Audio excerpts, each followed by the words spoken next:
Hi friends, आज मैं आपको इस वीडियो में बताने जा रहा हूं कि आईटा का लाइसेंस हम कैसे लें और आईटा का लाइसेंस लेते समय हमें किन किन डॉक्यूमेंट की ज़रूरत पड़ती है और आईटा से रिलेटेड जो तमाम तरीके के क्वेश्चंस हैं जो आप लोगों ने मुझसे पूछे हैं।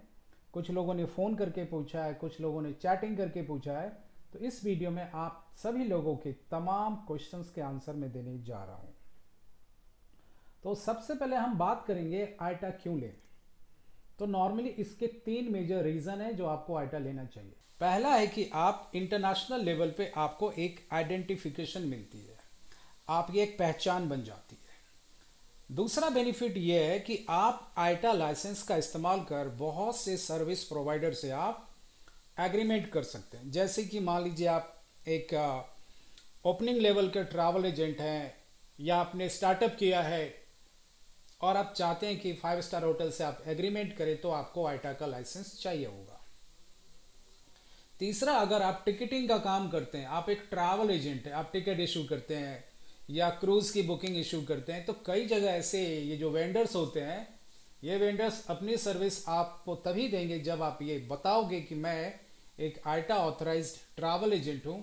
तो दुनिया में ये जितने भी वेंडर्स हैं ये आपको अपनी सर्विस देने में आनाकानी नहीं करेंगे। तो कुल मिला के ये कह सकते हैं कि आईटा का बेनिफिट बहुत ज़्यादा है और आपको एक पहचान मिलती है कि आप ऑथराइज्ड ट्रैवल एजेंट हैं। अब हम बात करेंगे कि आईटा के जो लाइसेंस होते हैं वो कितने तरीके के होते हैं। बहुत साल पहले आईटा के लाइसेंस एक ही तरीके का होता था, लेकिन आईटा ने कुछ सालों से आईटा के लाइसेंस को 3 हिस्सों में बांट दिया है: गो लाइट, गो स्टैंडर्ड, गो ग्लोबल। गो लाइट में चूंकि ये एंट्री लेवल की लाइसेंस होती, बट वैल्यू इसकी कम नहीं है, बट इसमें आपको बेनिफिट्स कम मिलते हैं। बेनिफिट नंबर 1 कि आपको टोटल 20 एयरलाइंस मिलेंगे टिकट इशू करने के लिए। चूंकि आप पैसे बिल्कुल कम लगा रहे हो तो सिर्फ आपको 20 एयरलाइंस मिलेंगे टिकट इशू करने के लिए। दूसरा, गो स्टैंडर्ड में आपको 120 एयरलाइंस मिलेंगे, तो इससे काफ़ी हद तक आपका काम बन जाता है। और तीसरा है गो ग्लोबल, ऑल एयरलाइन जो आईटा से जुड़ी हुई हैं, आप सभी का टिकट इशू कर सकते हो।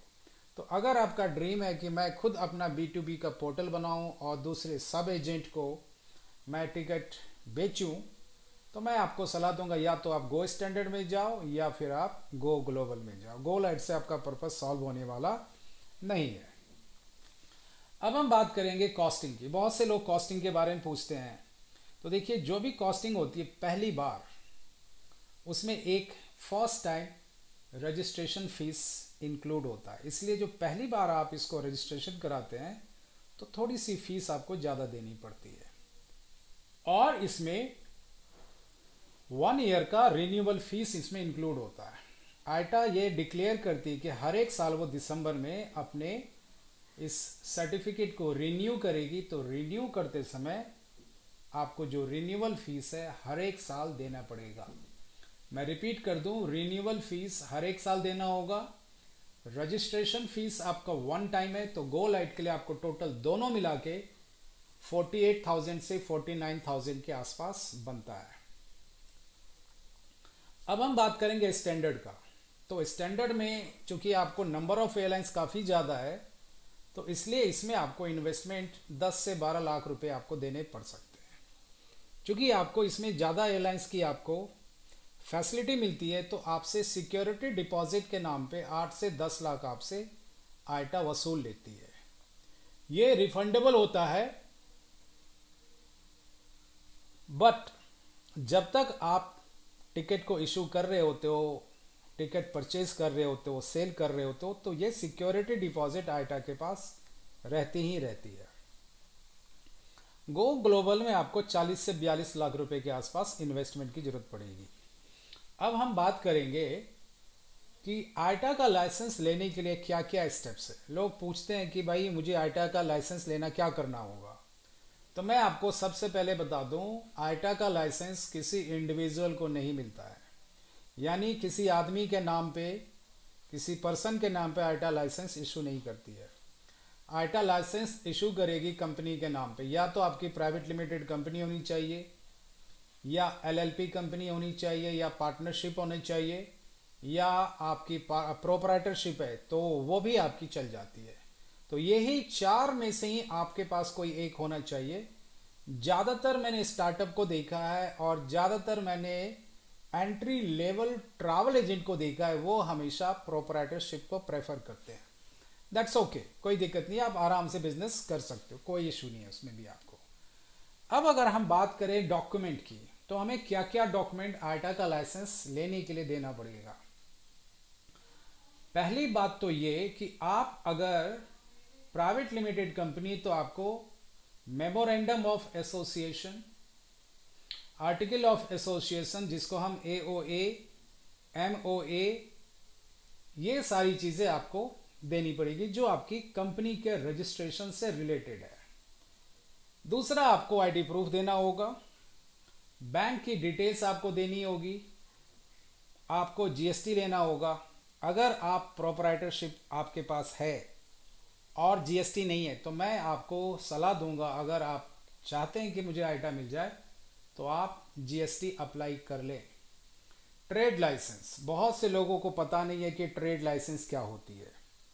तो नॉर्मली ट्रेड लाइसेंस आपको ये जो नगर पालिका होती है या नगर निगम होती है, जिसको आप लोग कई बार म्यूनिसिपैलिटी भी बोलते हो, तो वहां से ये ट्रेड लाइसेंस मिल जाता है। और अगर आपकी कंपनी बड़ी है तो आप जो प्रोविडेंट फंड आप जो सबमिट करते हो उसका आप लाइसेंस दे सकते हो, उससे भी काम बन सकता है।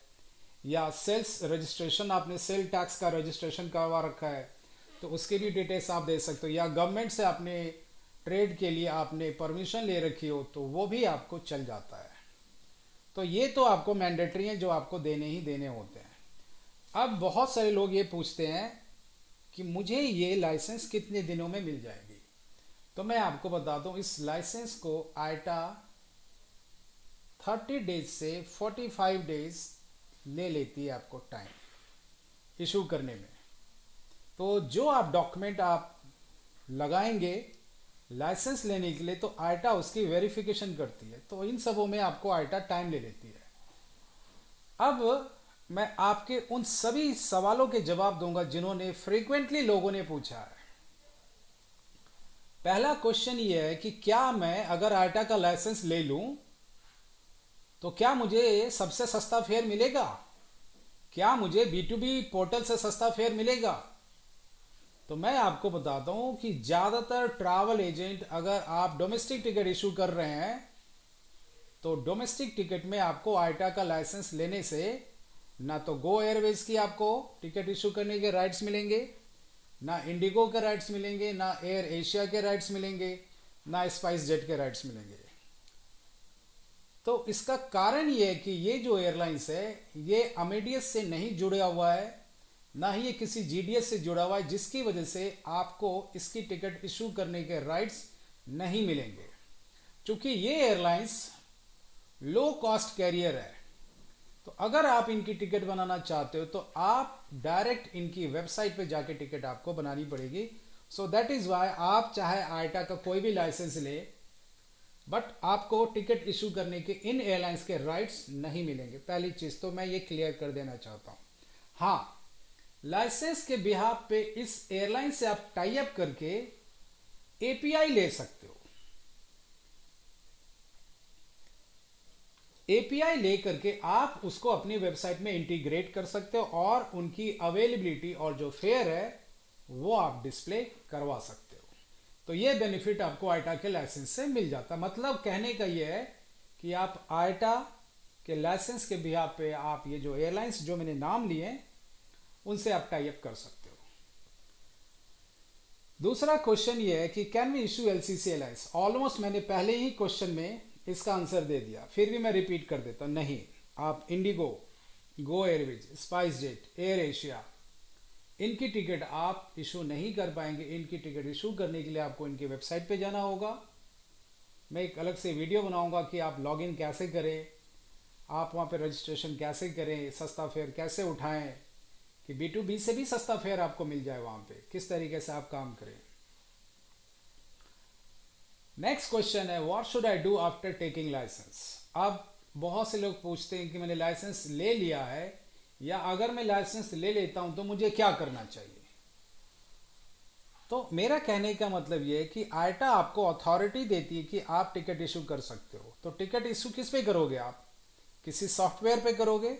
इस सॉफ्टवेयर को बोलते हैं हम लोग जीडीएस, जिसमें से मैं आपको 3 मेजर जीडीएस के नाम बता देता हूं, अमेडियस, गैलीलियो एंड सैबल।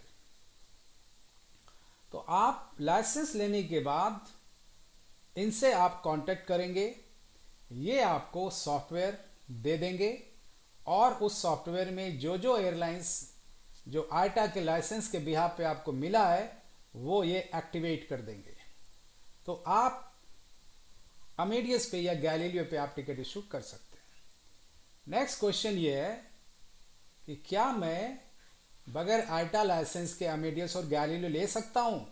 जी हां, ले सकते हैं, लेकिन आप उस पर टिकट इशू नहीं कर पाएंगे। तो अब सवाल उठता है कि जब मुझे अमेडियस गैलीलियो मिल जाता है तो टिकट क्यों नहीं इशू कर सकता हूं? क्योंकि आपको आईटा से लाइसेंस नहीं मिला है, अप्रूवल नहीं मिला है, तो आप पेमेंट कैसे करेंगे एयरलाइंस को?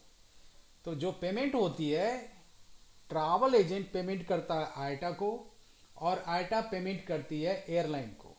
तो अगर आपने आईटा का लाइसेंस ही नहीं लिया है तो आप पेमेंट कैसे ले सकते हैं? नहीं ले सकते हैं।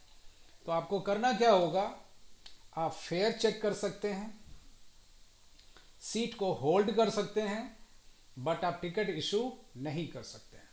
हाँ, ये कर सकते हैं कि सीट होल्ड करा लीजिए, सबसे सस्ता फेयर आप फाइंड कर लीजिए अपने मन के हिसाब से, किसी दूसरे ट्रैवल एजेंट से आप टाई अप कीजिए और जो पीएनआर आपने अपने सिस्टम पे बनाया है उस पीएनआर को आप दूसरे ट्रैवल एजेंट के सिस्टम पे ट्रांसफर कर दीजिए। वो आपका 150 से 200 रुपये लेंगे और आपको टिकट इशू करके दे देंगे। तो यकीनन आपको इंटरनेशनल सेक्टर्स में बेनिफिट होगा, पैसे बचेंगे, आपको कमीशन भी मिलेंगे, तो ये बेनिफिट आपको मिलेगी। अब अगर आपको आईटा का लाइसेंस लेना है, किसी तरीके की हेल्प चाहिए, तो आप हमें जो नंबर मैं आपको डिस्प्ले कर रहा हूं इस नंबर पे आप हमें कांटेक्ट कर सकते हैं। हमारा अपना खुद का इंस्टीट्यूट है, we are authorised training institute. तो आप न्यू दिल्ली में आके आप हमसे विजिट कर सकते हैं या आप हमें ईमेल भी लिख सकते हैं। हम लोग आईटा की सर्विस भी देते हैं। तो आप आईटा की सर्विस के लिए आप हमारे पास अप्रोच कर सकते हैं। और यकीन मानिए दोस्त, जो हमारी सर्विस फीस है वो मार्केट में सबसे कम है और जो हमारी सर्विस है उसकी क्वालिटी बेस्ट है। तो किसी भी तरीके के कुछ आंसर्स अगर आपको इस वीडियो में नहीं मिले हैं तो यू गाइज आर वेलकम, आप इस नंबर पे हमें कॉल कर सकते हैं। मुझे यकीन है कि आपको ज़्यादातर इंफॉर्मेशन मिल गया होगा। Thank you.